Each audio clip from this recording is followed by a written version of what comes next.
ስላሴ አደምን ሲፈጥር በእጆቹ ከሆነ የሰራው ምንድን ነው? አልተነካካም የምትሉን ከፍጥረት ጋር ምንም አይነካካም የምትሉን ምንድን ነው? እሱ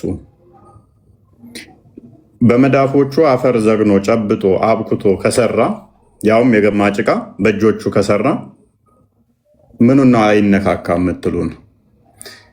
አንድ አካል አንድ የዕቃ ሰሪ ማሰሮ እንኳን ለመስራት ጭቃ አብኩቶ ሲሰራ እጁን ይነካዋል ጭቃው አይደለ? አላህም ከተለያየ ቦታ ላይ በደንብ ለዩ። ሊትራሊስቲክ ይሆናሉ። ሊትራሊ የመጣው የሚቀበሉ የሚወስዱ መሐመድ ግልጽ ተናጋሪ ነው ብለው የሚወስዱ ምንም ተዊል ማያደርጉ አሉ። ስለዚህ እነሱ እንደሚያምኑት ከሆነ አላህ እጅ አለው አዎ እጅ አለው እንዴት ነው አናቅም የተባለውን ቃል በቃል እናጸድቃለን የሚሉ አሉ። ኦኬ እንደዛ ከሆነ አላህ ከተለያየ ቦታ ላይ አፈር ዘገነ፣ ከዛም ጭቃ ቦካ፣ ከዛም አደምን ቅርጹን ሰራው የሚለውን እንዴት ይቀበሉታል? እንዴት ይቀበሉታል? አይ አናመሳሰልም ስቲል ብትለኝም በመዳፉ አፈር ያዘ፣ በተለያየ ቦታ ላይ ዘገነ፣ ከዛም አብኩቶ ሰራ እያልከኝ ኖ አልተነካካም ማለት ቀልድ አይሆንም ወይ? ፌዝ አይሆንም ወይ?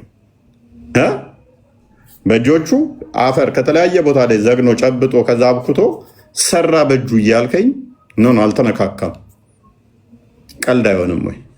እንዴት ያስረዱታል? ይሄን ኤኒዌይስ አላህ ኢብሊስ ሆይ በሁለት እጆቼ ኃይሌ ብለው አሁን የሀባሾቹ ትርጓሜ ኃይሌ ብለውታል። ቁርአን እንዴት እንደሚበርዙ በዛውም ይኸው ሀባሾቹ በኃይል ብለው የሚተረጉሙት፣ ዋብዮቹ ደግሞ በእጅ ብለው ይተረጉሙታል። ስለዚህ ይሄ የሚያሳየው ምንድን ነው? ቁርአንን እንደተመቻቸው አንዱን ቁርአን ነው የምንከተለው ቢሉም ያንን ቁርአን ግን ምን ያደርጉታል? አንደኛው በሌላ መልኩ ይተረጉመዋል፣ አንደኛው በሌላ መልኩ ይተረጉመዋል ማለት ነው። ሁለት ትርጉም አድርገው ይተረጉሙታል። ከዛ በኋላ አሁን ይሄ ቀጣይ ሲተረጉሙት በመሐመድ ዜን የተተረጎመውም ከነኚህ ጋር ይለያያል የተወሰነ። ይሄንኛውን የቀደሙንም ደግሞ መልሰው ሲተረጉሙት ምን አድርገውታል? እንትን ብለውታል። ብቻ ቁርአኖቹ የተወሰነ ይሄንኛው ራሱ በዛኛው በሀጂ ሀቢብ ሳኒ የተተረጎመውም ብዙ ቦታ ላይ ልዩነቶች የተወሰኑ አሉት። ሁለቱም አካላት ወደ እነሱ እንዲመቻቸው አቂዳውን አድርገው ተርጉመዋል መጽሐፍቶቻቸውም ማለት ነው። እና የተለያዩ ትርጉሞች አሉ። እሱም ወደፊት የምናሳያቸው ይሆናል። ዋብዮቹም ወደ ራሳቸው እንዲያመቻቸው አቂዳቸውን አድርገውን የተተረጎሙት፣ ሀባሾቹም ደግሞ አሁን እዚህ ጋር ኃይል ምን አለ እዚህ ውስጥ የለማ አያቸዋል። እዚህ ጋር ቀደም እዛ ጋር ኃይል ይላል። በሁለት እጆቼ ወይንም በቅንፍ በኃይሌ ለፈጠርኩት ይላል። እዚህ ጋር ካያችሁት በኃይሌ ይላል አይደለ? ያንኛው ቁርአን ደግሞ ኃይል ምትለዋን አጥፍተዋታል። ቀጥታ በሁለት እጆቼ ለፈጠርኩት ለአደም ከመስገድ ምን ከለከለ ብለው ነው ያስቀመጡት።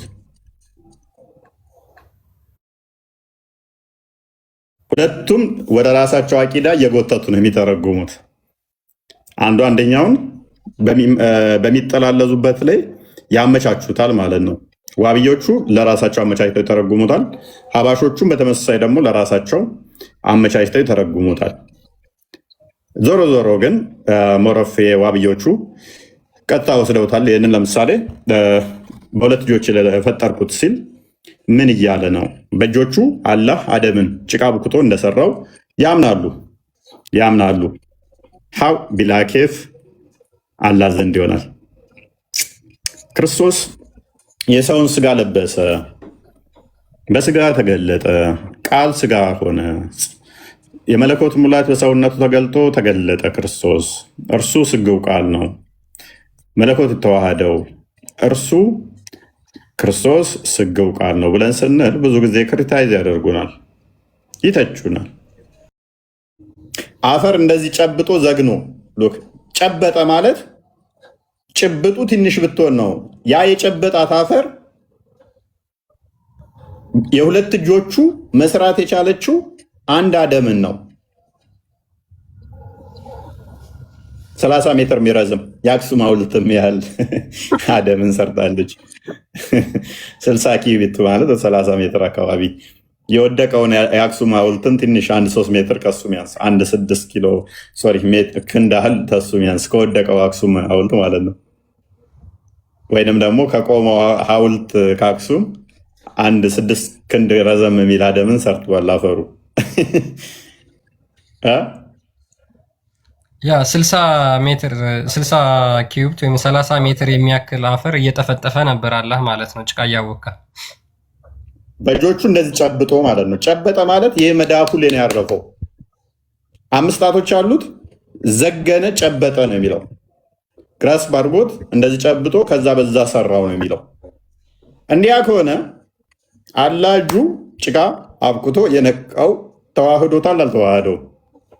ጭቃው ላዩ ላይ ብቻ ተለጥፎ ነው የቀረው ወይንስ ተዋህዶታል? ክርስትና ላይ ዝም ብሎ እንደመጠየቅ አይደለም። አየህ እናንተ ጋር እንደዚህ ዘወረስት እንደምናመጣው እንዳትረሱ። ያቆሽሸዋል ፈጣሪን የሆነ ነገር ብላችሁ ስለምታስቡ ፈጣሪያችሁ እናንተን ጠፍጥፎ ሲሰራ እናንተን ሲከልቃችሁ እናንተን ሲያበጃጃችሁ አፈር ከተለያየ ቦታ ሲዘግንና ሲያቦካ ጭቃ 5 ጣት እንደመኖሩ በጣት ውስጥ ጭቃዎቹ ፍርጭቅ ፍርጭቅ ፍርጭቅ ብለው ቀርተዋል አልቀሩም? ይሄ ጤናማ ጥያቄ ነው። ስድብ እንዳይመስላችሁ ደግሞ። እናንተ ስድብ ነው የሚመስላችሁ ሰው የጠየቃችሁ ሁሉ ማታቁት ስለሆነ ስላለ ስትጠየቁ ተሰደብን ነው እና ነገሩ ስለ መሐመድ እንጂ ስላለ ምን እንደንታችኋል? እንጀራ አባታችሁ ነው። ምን አገባችኋል? አላህ ምን አገባችሁ ስላለ? አላህ እኮ ምንም እንጀራ አባት ነው። መሐመድ አይነካ እንጂ አላህ ምን አገባችሁ? የት ታውቁታላችሁ? የት ያውቃችኋል? እንኳን አሁንና በቂያማ ቀን ራሱን የአምላካችሁ ነኝ ሲል እኮ ኖ አናቅህም ሂድልን ትሉታላችሁ። በጣም እሶፈኒ አላህን ብቸኛ የሚክዱ የሚያመልኩትን የሚክዱ ኤኔስ አንብበው ቀጥል። ያ እንግዲህ ምንድነው አላህ አደምን ሲሰራው 60 ክንድ ወይም ደግሞ 30 ሜትር ያክል የሚረዝም ነበረ። ይህን ደግሞ የሰራው ከምድር ላይ ካሉ ጭቃዎች ሁሉ እየመረጠ ጥቁር፣ ቀይ፣ ነጭ የመሳሰሉ ጭቃዎችን መርጦ ነው የጠፈጠፈውና ጭቃውም ደግሞ የገማ ነበር። የሚሸት የሚገማ ጭቃ ነበር፣ የሚጣበቅም ጭቃ ነበር። ስለዚህ የሙስሊሞች አምላክ አላህ ከሚገማ ፍጡር ጋር ተነካክቷል ማለት ነው።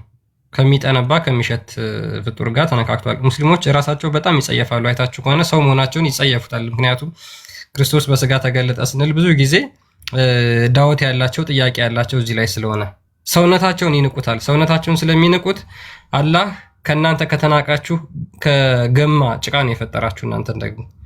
ስለዚህ የአላህ እጅ ከዛ ከገማው ጭቃ ከተነካካ የአላህ እጅ ከተናቀ ፍጡር ጋር ንክኪ አድርጓል።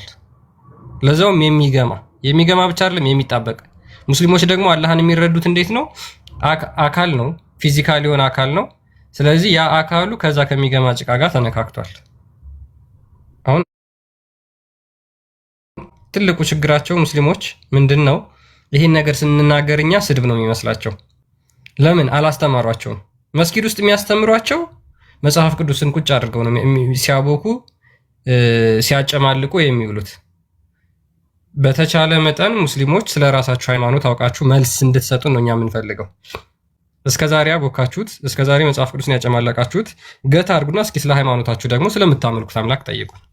ስለምታመልኩት አምላክ እንጠይቃችሁና ንገሩን እስኪ። አላህ አደምን ያንን የገማ ጭቃ ካቦካ በኋላ ታጥቧል ወይስ አልታጠበም? አሁን ይህን መመለስ የሚችል ሙስሊም አለ? ዘዴ ልክ ጥያቄ አላህ ላይ ስትጠይቃቸው አልወለደም አልተወለደም ቢጤ የለውም አምሳያ የለውም ከአርሽ በላይ ነው። ሕፃኑም ትልቁም ኡስታዙም ዳዩም ሁሉም የሸመደዱት ይህንን ነው። አልወለደም ቢጤ አምሳያ የለውም አልተወለደም ከፍ ካለ ከአርሽ በላይ ነው። ከዚህ ውጭ ስለ አላህ የሚያውቁት ነገር የለም። ከዛ አንተ ጋር ይመጣና ስለ አምላክማ በደንብ መወራት ሚስጥር ትላላችሁ እናንተ እንደዚህ እያላችሁ ሚስጥር። እሱ ጋር ስትጠይቀውስ ቤላ ኬፍ አላሁ አለም አልተነገረ። ከዚህ በላይ ነው። አናቅ አለው አናቅ የለውም አናቅ። ይህ ምን ማለት ነው? አላህ ነው የሚያውቀው። አላህ ነው የሚያውቀው ብለህ መልስ አስቀምጠህ ደግሞ ቁርአኑ ላይ የተብራራና ግልጽ ነው። ሙሐመድም ሲጠየቅ ተከበደው መልስ ካጣ አላህ ነው የሚያውቀው ይላል። ስለ አላህ እንዳትጠይቁ እኮ ነው የሚለው ቁርአኑም ሐዲሱም። ስለ አላህ እንዳትጠይቅ ስላሴ